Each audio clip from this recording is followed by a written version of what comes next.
මාගේ පිටිපස්සෙන් ඕඩ පේන්නේ මේ ජේම්ස් ටීලර් මහත්තයා පිල්රුව ජේම්ස් ටීලර් මහත්තයා තමයි ලංකාවේ ප්‍රථම තේ ගස හැදුවේ. අපි බලමු ඊළඟ කතන්දරේ තව ටිකක් ඈතට ගිහිල්ලා ජේම්ස් ටීලර් මහත්තයාගේ වගතුග විස්තර හොයා බලමු.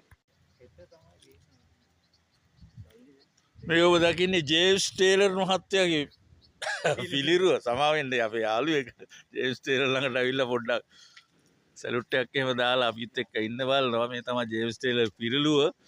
ජේම්ස් ටීලර් මහත්තයා ගැන බලමු අපි. සඳහන් වෙලා තියෙනවා මෙම ඔහු 1852 පෙබරවාරි 23 වෙනි දින සිඩ්නි නෞකාවෙන් ලංකාවට ඇවිල්ලා වයස 17ක තරුණයෙක්. ජේම්ස් ටීලර් මහතා ප්‍රථමයෙන් ප්‍රයිට් නම් මහත්තයෙකුට අයත් නාරංහේන නම් කෝපි වත්තට දැන් මේ ලූල් කඳුරු වත්තේ කොටසක් පැමිණෙන අතර එහි සති 6ක කාලයක් පසු වල්ලොය. දැන් වල්ලොය කියන කොටසත් මේ ලූල් කඳුරු වත්තටම අයිති කොටසක්.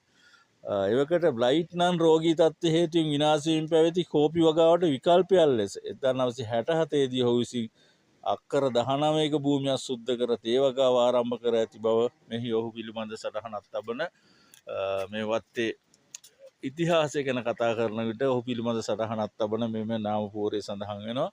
ඉතින් හරිම ලස්සන තැනක් මෙතන ලූල් කඳුර වත්ත. අපිට පේනවා ලූල් කඳුර වතියායේ දැන් නම් ලූල් කඳුර තේවත්ත තේගස් වලින් තාමත් අඩු ප්‍රදේශයක් බවට පත් වෙලා අපේ රටේ සංවර්ධනයේ අරුමේ තමයි මේ අපිට දකින්න ලැබෙන්නේ. මෙතනින් එහාට ගියාම තව ටික දුරක් ගියාම මේ ප්‍රථම තේගස අපිට හම්බ වෙනවා. මේ තේගස දකින්න යන්නත් බෑ. මේ වෙලාවේ අධික වැස්සක් පතිත වෙනවා මේ ප්‍රදේශයට. එතනින් එහාට ගියාම ලූල් කඳුර තේගහත් එක්ක කොණ්ඩගල වත්ත කොණ්ඩගලට යන්නත් පුළුවන්කම තියෙනවා. ආයෙත් දවසක් කොණ්ඩගලට ඇවිල්ලා ඔබට මේ වීඩියෝවක් කරලා ඔබට දකින්න සලස්